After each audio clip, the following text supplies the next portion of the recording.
आपको बैंक से घर लोन पे क्यों नहीं लेना चाहिए और हमसे घर आपको क्यों लेना चाहिए, आज मैं आपको बताता हूँ। जैसे कि आप स्क्रीन पे देख रहे हो, bank loan versus our interest free model, मतलब बैंक के साथ जाएंगे तो क्या फ़ायदा है और हमारे साथ जाएंगे तो उसका क्या फ़ायदा है।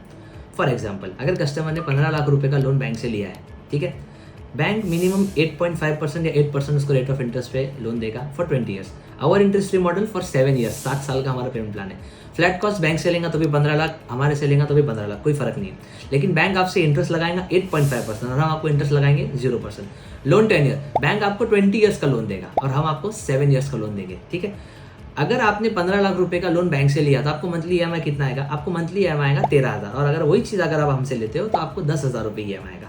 टोटल पेमेंट बैंक को आप 20 साल के अंदर 31 लाख रुपए भर दोगे, मतलब 15 लाख का घर लिए और 31 भरोगे, डबल। और हमको आप कितने भरोगे? 15 लाख के 15 लाख रुपए। Extra paid in interest, bank को 16,24,000 रुपए आप सिर्फ इंटरेस्ट में दोगे और हमको इंटरेस्ट में कुछ भी नहीं दोगे, आप जीरो। इसमें कस्टमर के बहुत से फायदे, ठीक है। अभी मैं आपको एक और चीज़ बताता हूँ। जैसे कि आप लोग देख रहे हो स्क्रीन के ऊपर, 15 लाख रुपए का लोन लिया है 20 साल के लिए, 8.5% रेट ऑफ इंटरेस्ट पे। ईएमआई कितना आ रहा है? 13,000। प्रिंसिपल अमाउंट 15 लाख का था, टोटल कितना भर दिया? 31 लाख रुपए। लेकिन मैं आपको जो चीज़ बताने को इधर लाया हूँ, मैं आपको फटाफट बताता हूँ कि इसके अंदर क्या है।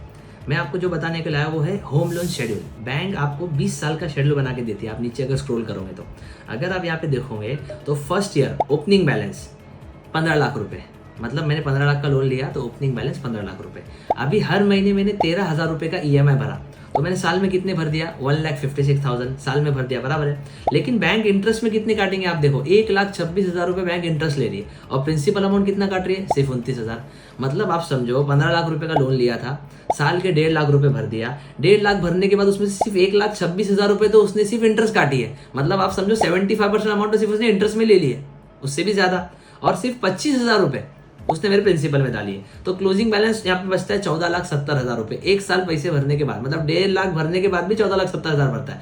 अगर कोई कस्टमर समझो लोन ले लिया उसने, 1 साल भर दिया, ऐसे ही उसने 10 साल भर दिया, वो सोच रहा है कि चलो ठीक है भर दिया। 10 साल के बाद वो क्या सोचेगा कि अगर मैंने 1,56,000 साल के भरा हो तो मैंने 15.5 लाख रुपए 10 साल में भर दिया हो, तो वो सोचेगा कि 10 साल के बाद बैंक में जाके लोन क्लोज कराता हूँ। तो अगर वो बैंक में जाता है 10 साल के बाद, तो आप यहाँ देख सकते हो नीचे 10 साल के बाद आपको यहाँ पे दिखा रहा है कि 10 साल के बाद आपको क्लोजिंग बैलेंस कितना बचता है। मतलब हर साल आपने अगर 1.5 लाख रुपए भरे हो तो 10 साल के बाद आपको 10,50,000 रुपए फिर भी बाकी है।